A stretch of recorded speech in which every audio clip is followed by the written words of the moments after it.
हस्तिनापुर के राजा शांतनु की पत्नी गंगा ने पति से छुपाकर 7 पुत्र को जन्म दिया और उसने 7 पुत्रों को गंगा में फेंक दिया। क्योंकि ये सभी पुत्र वसु अवतार होने के साथ श्रापित थे। आइए जानते हैं गंगा ने इन्हें कैसे मुक्ति दी। तो दोस्तों, इसके पहले यदि आप हमारे चैनल पर नए हो तो कृपया हमारे चैनल को सब्सक्राइब कर लें ताकि हमारी आने वाली वीडियो आप तक जल्द से जल्द पहुंच सके। दोस्तों, महाभारत के अनुसार महाराज शांतनु एक दिन हस्तिनापुर में अपने महल से शिकार करने निकले। जब वह गंगा नदी के किनारे पहुंचे तो उन्होंने देखा कि सुंदर स्त्री गंगा किनारे अकेली बैठी है, जिसे देखते ही वह उस पर मोहित हो गए और रथ रुकवाकर स्त्री से विवाह का प्रस्ताव रख दिया। वह स्त्री देवी गंगा थी, जिन्हें विवाह के लिए तैयार तो हो गए, लेकिन उनकी एक शर्त थी। मगर बिना शर्त सुने ही शांतनु ने हामी भर दी। इस पर गंगा ने कहा, राजन, पहले शर्त तो सुन लीजिए।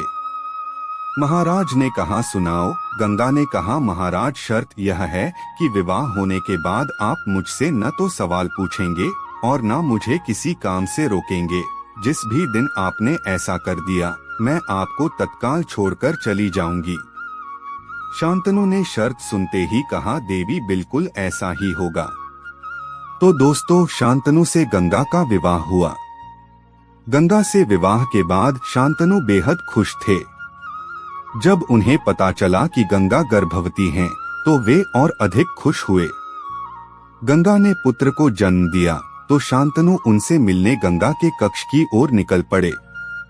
वह रास्ते में ही थे कि दासी ने बताया कि देवी गंगा अपने पुत्र को लेकर जंगल गई हैं। व्याकुल शांतनु गंगा को खोजने निकल पड़े। वह गंगा तट पर पहुंचे तो देखा कि गंगा उनके बेटे को नदी में बहा रही हैं। वह उन्हें रोकने बढ़े, तभी गंगा की शर्त याद आ गई तो रुक गए। अपनी आंखों के सामने पुत्र को मरता देखते रहे और भारी मन से वह महल लौट आए। गंगा ने दूसरे पुत्र को जन्म दिया और इस बार भी गंगा ने उसे गंगा जल में अर्पित कर दिया।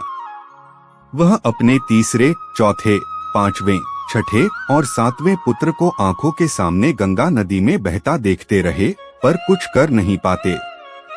मगर जब गंगा 8वें बेटे को जन्म देकर नदी तट पहुंच गईं, तो शांतनु ने पूछा ही लिया कि प्रिय, आप ऐसा क्यों कर रही हैं? गंगा ने शांतनु से कहा कि महाराज, आपके सभी पुत्र जीवित और सुरक्षित हैं, बल्कि महर्षि वशिष्ठ के श्राप से मुक्ति दिलाई है। गंगा ने बताया कि वशिष्ठ ऋषि के पास दिव्य गाय कामधेनु थी। एक दिन 8 वसुओं ने चुराने का विचार किया और सभी ऋषि वशिष्ठ के आश्रम जा पहुँचे। एक वसु ने गाय चुरा ली। इसका पता ऋषि को चला तो वो क्रोधित हो उठे। उन्होंने वसुओं से कहा कि गाय चुराना मनुष्यों का स्वभाव है। तुमने वसु होकर मनुष्य जैसी हरकत की है, इसलिए तुम सब अब मनुष्य योनि में जन्म लोगे। यह सुनकर 8 वसु डर गए। उन्होंने ऋषि से क्षमा याचना की। ऋषि का मन पिघला तो उन्होंने कहा कि दिया श्राप वापस नहीं ले सकता, लेकिन मनुष्य रूप में जन्म होते ही तुम्हें मुक्ति मिलेगी। किसी एक को पापों के प्रायश्चित के लिए लंबे समय तक मनुष्य रूप में पृथ्वी लोक पर रहना पड़ेगा। सभी मेरे पास आए और विनती की कि मैं उनकी मां बनकर मनुष्य जन्म से मुक्ति दिलाएं। वही 8 वसु ने हमारे पुत्र के रूप में जन्म लिया, जिसमें 7 को मुक्ति दिला दी, लेकिन 8वां वसु ऋषि के शाप के चलते मुक्त नहीं हो सका। अब इसे लंबे समय तक मृत्यु लोक में रहना होगा।